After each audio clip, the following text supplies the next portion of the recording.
আসসালামু আলাইকুম। এই যে একটা হুজুর ভাইকে দেখতেছি, হুজুর ভাইকে আমি কিছু প্রশ্ন করব, আপনারা দেখেন আর কি ভিডিওটা কিরকম হয়। তো আসসালামু আলাইকুম। ওয়ালাইকুম আসসালাম ওয়া রাহমাতুল্লাহ। হুজুর, আপনাকে আমি ইসলামিক কিছু প্রশ্ন করতে চাই, আপনি রাজি আছেন উত্তর দেওয়ার জন্য? ইনশাআল্লাহ। মাশাআল্লাহ, আলহামদুলিল্লাহ। তো আপনি বলেন যে আমাদের নবী কোন নবী মানে যতগুলো আল্লাহর নবী আছিলেন, কোন নবী মেরাজে গিয়েছিলেন?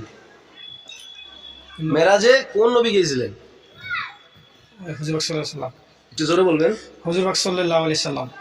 মাশাআল্লাহ, আলহামদুলিল্লাহ। আপনি শিওর যে হুজুর পাক সাল্লাল্লাহু আলাইহি ওয়াসাল্লাম উনি মেরাজে গিয়েছিলেন? শিওর। সুন্দর উত্তর দিছে, সঠিক উত্তর দিছে, খুবই ভালো লাগলো, আলহামদুলিল্লাহ।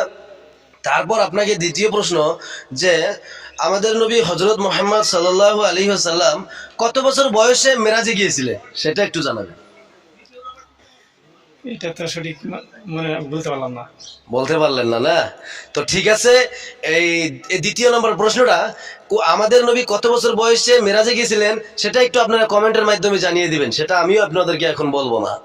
তো ঠিক আছে।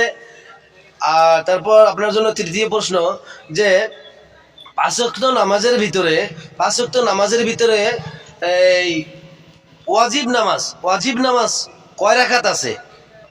3 রাকাত। 3 রাকাত। সেটা কোনটা? বেতের নামাজ। ঈশার নামাজ। ঈশার নামাজের পর বেতের নামাজ। বেতের নামাজ, সেটা কি ওয়াজিব? ওয়াজিব। আচ্ছা, মাশাআল্লাহ, সুন্দর উত্তর দিছে, খুবই ভালো লাগলো, আলহামদুলিল্লাহ। নামাজ তো 5 ওয়াক্ত পড়েন না? ইনশাআল্লাহ যাক 4 রাখতে হয়, 5 রাখতে হয়। তো ঠিক আছে, আলহামদুলিল্লাহ, অনেক ভালো লাগলো নামাজ পড়ে। তো মানে ইনশাআল্লাহ 5 ওয়াক্ত নামাজ পড়বেন তো? না, ইনশাআল্লাহ চেষ্টা করব। ঠিক আছে, আলহামদুলিল্লাহ। এমনি ইনকাম কি করেন? টোটো চালাই আসবো। ই রিক্সা। রিক্সা। তো ঠিক আছে, আপনারা সবাই ভিডিওটা বেশি বেশি করে শেয়ার করে দিবেন, আর ভুল বিয়াদবি হলে আল্লাহর রাস্তায় মাফ করে দিবেন। আপনারা সবাই দোয়া করবেন। আসসালামু আলাইকুম ওয়া রাহমাতুল্লাহ।